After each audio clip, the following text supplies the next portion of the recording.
समय आउँछ पर्खिन्न। जब म आफ्नो लयमा आउँछु कोही पनि सामने रहन् त्यति चाहिँ पक्का हो। भाइ लयमा आउँदा त हामीलाई पनि हो त्यो किन्ने मौकै पाइँदैन यस्तो माथि जानुहुन्छ। फेरि जति हामी एउटा कुरो कस्तो छ भने हामी जति एकजुट भएर फाइनेन्समा जुन डेभलपमेन्टमा जसरी हामीले लगानी गऱ्यौँ कहिले पनि हामीलाई थाहा हुँदैन हजुर कसरी चल्नुहुन्छ भने पटक्कै थाहा हुँदैन। तर एउटा विश्वास के हुन्छ भने आज मैले माइनस खाएको छु भने भोलि म डबल सर्किट चाहिँ खान्छु पोजिटिभमा खान्छु भने चाहिँ त्यो विश्वास चाहिँ एकदम हुन्छ। तर अरू कुनै इन्डेक्समा हामी चाहिँ त्यस्तो कहिले पनि पाइएन विश्वास पनि छैन। अरूले त हामी किनिदिएर उनीहरूले बढाउने हामीलाई उनीहरूले बोलाइरहेका छन् आऊ तिम्रो मान्छे यस्तो बिग्रियो तिम्रो मान्छे यस्तो भयो तिमीहरूलाई टोपी लायो ह्यान गर्यो तेन गर्यो। तर हामी तिनीहरूका पछि लाएर यो बरु फिक्समा राखिन्छ तर तिनीहरूको पछि चाहिँ लागिन्न दाजु। 2000 पैसा हस् दाजु हस् धन्यवाद। करारा जवाब मिलेगा चिन्तै नगर्नुहोस् जवाब त दिन्छु नै। म घरमा यसरी बस्ने त होइन होला होइन जवाब मेरो सेयरले दिन्छ मैले होइन। सचिनले आफ्नो ब्याटबाट जवाब दिन्थ्यो बोलेर होइन।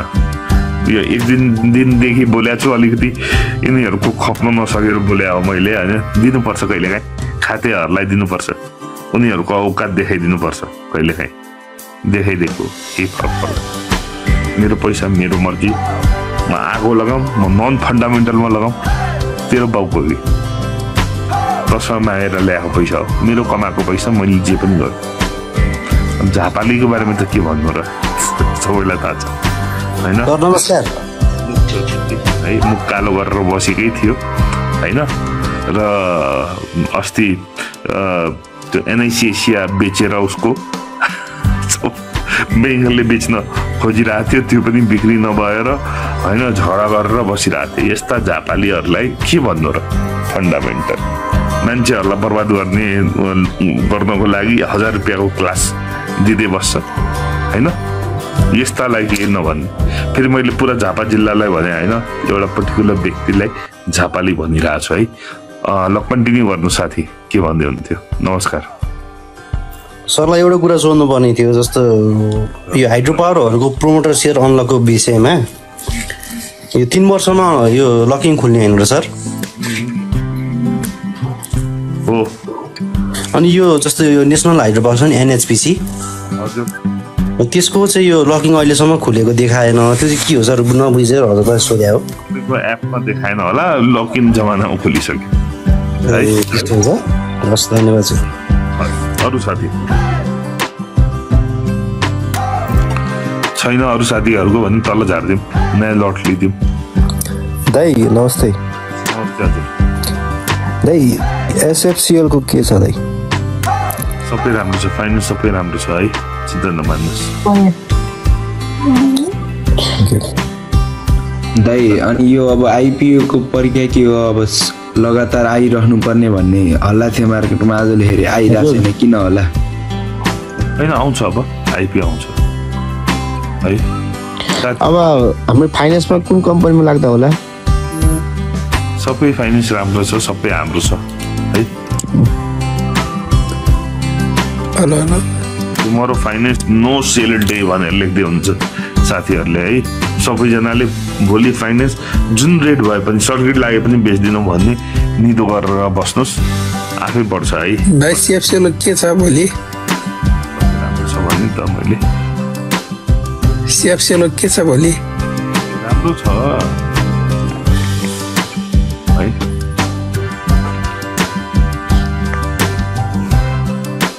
अरू साथी दाइ नमस्कार। एकचोटि लाइभलाई सबैले सेयर गरौँ फलो नगरेका साथीहरूले फलो गरौँ। भोटेकोसी हेली रिजोर्ट नगएको साथीहरू भोटेकोसी हेली रिजोर्ट जाउँ। अनि स्मार्ट दाई एप चाहिँ डाउनलोड नगरेका साथीहरूले स्मार्ट दाई एप डाउनलोड गरौँ है। ल अगाडि बढौँ दाइ। यो एसएफपीडीबीएल बाई गर्नलाई के गर्दा हुन्छ दाइ? अब भोलि अलिक घट्यो भने आरसीतिर बाई गर्न अहिले अलिकति एसएफपीडीबीएलहरूमा पनि त्यो राष्ट्रिय ब्याङ्कले अलिकति नजर गरेको छ। सो बस्नुहोस् नि पुस मसानसम्म बस्नुहोस् त्यसपछि बाइतिर सोच्नु होला है। अरू साथी अनि हुन्छ अनि दाइ त्यो ब्याङ्कको पनि एनपिएल ब्याङ्कको रे फाइनेन्सको पनि एनपिएल हाई भएको यताउति भन्ने कुरा आइरहेको छ फाइनेन्स किन्नको लागि पनि कुरेर बस्दा हुन्छ के गर्दा हुन्छ दाइ अब किन्ने हजुर फेरि मैले किन्न थालेपछि ठाउँ नपाउला हुन्छ दाइ हस् थ्याङ्क यू हस् अरू साथीहरू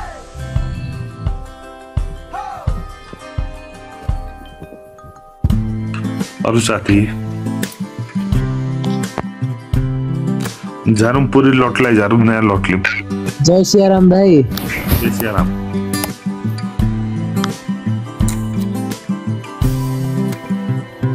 खाना खानुभयो भोलि जेएफएल हरियो देख्न पाइन्छ दाइ होप सो ए हस् दाइ धन्यवाद दाइ यो जेएफएल त अब 40 को इपिएस देखाएको छ होइन प्रोफिट जेएफएल अब त्यो -34 को त्यो एनपिएल देखायो भनेर सरी एनपिएल भनेर -34 देखायो भनेर अब त्यो त उठाउँछ होइन जसरी पनि अब देखिन्छ अब त्यसै 40 इपिएस त छैन नि अब त्यो त माथि नै जानुपर्ने हो जस्तो लाग्छ के कुराले रोकिरहेछ मैले चाहिँ त्यो 1500 भन्दा माथि चाहिँ यो पुस अगाडि नै हुन्छ भन्ने लागेको थियो होइन त्यो किनभने त्यही चर्चा पनि थियो अनि फेरि राम्रो रिपोर्ट पनि थियो त्यसमा चाहिँ अब हुन त दाइलाई पनि केही अप्ठ्यारो परेर होला धेरैचोटि नै फाल्नुपर्ने अवस्था आएको थियो तर अहिले होल्डिङ राम्रो छ दाइको अब यो एनएफएसहरू जाँदाखेरि चाहिँ प्रोफाइलहरू जाँदाखेरि चाहिँ अनि सबैलाई ड्र्याग गर्थ्यो त्यो कुरामा चाहिँ अब भोलि अलिकति हामी सबैजनाले चाहिँ त्यसमा अलिक केही गर्ने हो कि जस्तो लाग्छ जसले किनभने जुन चाहिँ अलिकति प्राइस पनि हाई भएको स्टकहरू फाइनेन्सकै ड्र्याग भयो भने चाहिँ जस्तै -34 भनिरहेकोलाई माथि पोजिटिभमा लान सक्यो भने अरू चाहिँ आफै पनि जान्छन् कि सबै हामीले चलाउनु पर्दैन हामी नै बाई गर्नु पर्दैन वा बाईमै बस्नु पर्दैन जस्तो लाग्छ कि जय सियाराम दाइ मैले अस्ति पनि एउटा कुरा भनेको थिएँ हामी 1000 जना हुन्छौँ कम्तीमा लाइभ 1000 जनाले 1000 किता पनि एकजनाले बाई राख्यो भने करिब 10 लाख किता हुन्छ होइन सो हामीले चाह्यो भने के हुन सक्दैन भन्ने कुरा विश्वास राखेर यदि गर्यौं भने त्यो दाइ नमस्ते बोलिरहेको छु त पर्खिनुहोस् होइन बोल्नुहोस् भन्दा नबोल्ने म बोलिरहेको छु भने बिचमा बोल्नु अब के भन्नु त सो हामीहरू त्यसलाई भनिन्छ together we can and we will make a difference हामीहरू मिलेर जे पनि गर्न सक्छौँ त्यो कुरालाई भरोसा राखेर एउटा हामी जुन टिकटकको एउटा कम्युनिटी बनाएका छौँ तिनीहरूले यदि विश्वास राख्यो भने जे पनि हुनसक्छ आउने दिनहरूमा सो यसरी सोच्नु होला है साथीहरू अरू साथी त्यसलाई बोल्नुहोस् अब दाइ कर्णाली डेभलपमेन्ट ब्याङ्कको कारोबार कहिलेदेखि खुल्ने चान्सेस छ हेलो जबसम्म कर्णाली डेभलपमेन्ट ब्याङ्कको तपाईँको यी धितोपत्र बोर्डले पोजिटिभली थिङ्क गरेर खोलिदिएन भने किनभने राष्ट्र ब्याङ्कले बन्द गर्न भनेको छैन इन्टरनेसनल प्र्याक्टिसमा पनि नराम्रो न्युज आउँदा बन्द गर्ने त्यो छैन एक्जिट एउटा लगानीकर्ताले सधैँ पाउनुपर्छ र त्यसको लागि तपाईँले कारोबार रोक्का गर्न सक्नुहुन्न है यो कुरा बोलिरहेको छु सुन्नुहुन्न बिचमा पहिल्यै बोलिदिनु पर्यो ल भन्नुहोस् त छु नि त भनि त रहेको छु सो कारोबार चाहिँ रोक्का कहिले पनि हुनु भएन सो यसकै लागि साथीहरूले केही सङ्घहरूले होइन दबावमूलक कार्यक्रम गर्दैछन् साथ सहयोग दिनु होला यदि तपाईँहरूसँग समय छ भने ल अब भन्नुहोस् तिवारीजी दाजु यो एमफिल र बिएफसीमा कुन बेस्ट होला अबको ट्रेडको लागि दुईटै राम्रो छ हजुरको चोइस एउटा रोज्दाखेरि एउटा रोज्दाखेरि बिएफसी होला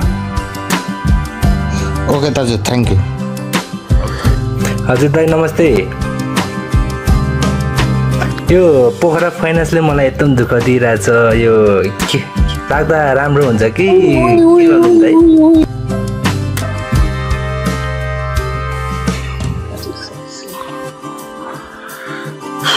फाइनेन्स सबै राम्रै छ। अब पोखरा फाइनेन्सको लागि स्पेसली मैले के बोल्नु र होइन, म चाहिँ 1 वर्ष जति भयो म चाहिँ छुइनँ त्यति भन्न सकेँ है। ए हुन्छ दाइ। अरू साथी तर राम्रो राम्रै हुन्छ नि दाइ पछि। अहिले भन्न गाह्रो भयो। दाइ नमस्ते। दाइ भोलि हजुर पनि आउनुहुन्छ भिरकुटी मण्डप?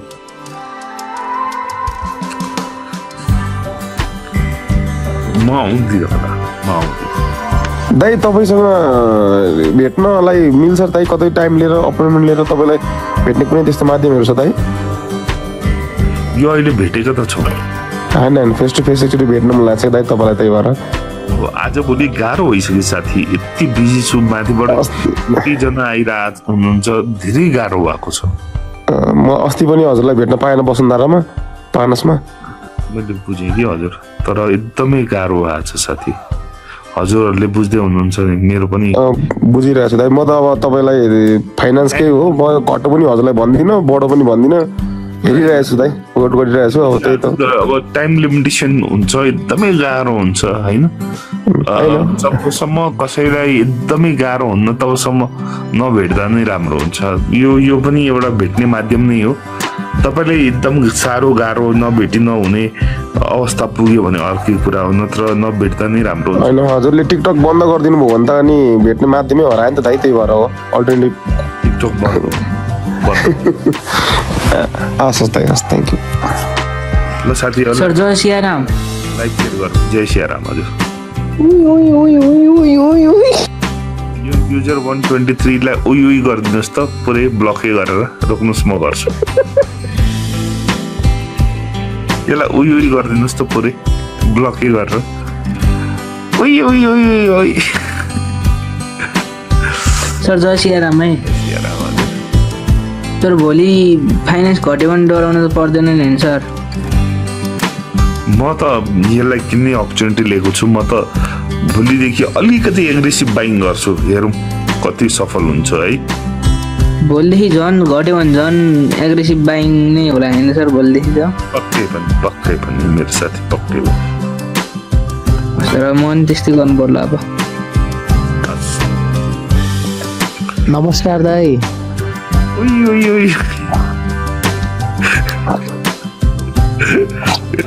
नमस्कार हजुर। अनि के छ त तपाईँको नयाँ नौलो? ठिकै छ हजुर। अनि जेएफएल कतिसम्म घट्ने चान्स छ, के छ? त्यस्तो घट्ने देख्दिनँ है साथी। के यो बाइङ अपर्च्युनिटीमै लिँदा हुन्छ? अरू साथी भन्छु भोलिबाट हरियै होला। हजुर धन्यवाद। धन्यवाद। अरू साथी? हेलो नमस्ते ब्रदर। नमस्ते ब्रदर। सुन्नुहोस् न, म चाहिँ बिएफसीमा अलि अब बाई चाहिँ अलि पहिल्यै गराएको थिएँ। अब होल्डिङ लास्ट टाइम बेचौँ भने त, तर बेच्न मन लागेन, होल्डिङ गरेँ। होल्डिङ गर्दा चाहिँ अहिले रिसेन्टली त एकदम खस्यो नि त, तल आएको छ। के गर्दा बेस्ट होला? बाई चाहिँ मेरो तलै छ, अझै पनि छ, मार्जिन नै छ, प्रफिट त छ, तर अब बेच्नै मन लागिरहेन, डिसिजन नै लिन गाह्रो भयो।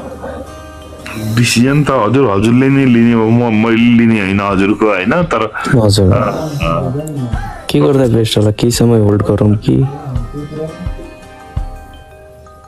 है? अरू साथी भइरहेको छैन, अड्केको छ 885 मा। ERC प्लस मान्छे छौँ हामी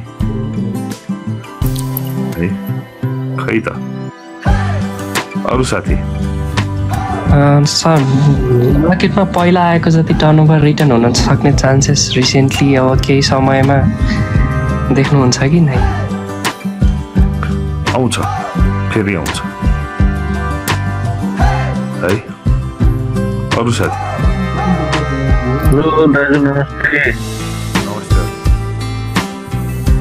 दाजु, तपाईँ प्रोफाइलमा हुनुहुन्छ कि हुनुहुन्न? छुइनँ। अरू साथी? जय श्रीराम दाजु। अब यो पुसभरि जम्मा 10वटा ट्रेनिङ डेज बाँकी छ। अब नेप्से अथवा फाइनेन्स के होला दाजु यो भरिमा? बढ्छ है। दाजु जय श्रीराम। के छ अब दाजु यो तपाईँको अगाडि सुने अलि सानो साउन्ड सुन्दा जेएफएलमा सेलिङ जस्तो देखिरहेको के बढ्छ कि के हुन्छ दाजु? हजुर के छ खबर भनेको? तपाईँको जेएफएलमा सेलिङ देखिरहेको थियो होइन? त्यो जेएफएलबाट निस्किनु भयो कि हजुर के हो सर भनिदिनु न एकचोटि। यार मेरो सेलिङ छैन मेरो साथी, सबै सेलिङ मेरो हुन सक्दैन, यो बुझ्नु पर्यो अलिकति। अरू साथी सुन्नु न सर, यो हामी अब फाइनेन्समा छौँ सबैजना होइन, हाइड्रोबाट पनि निस्केर फाइनेन्समै लागिरहेछौँ हजुरले भनेर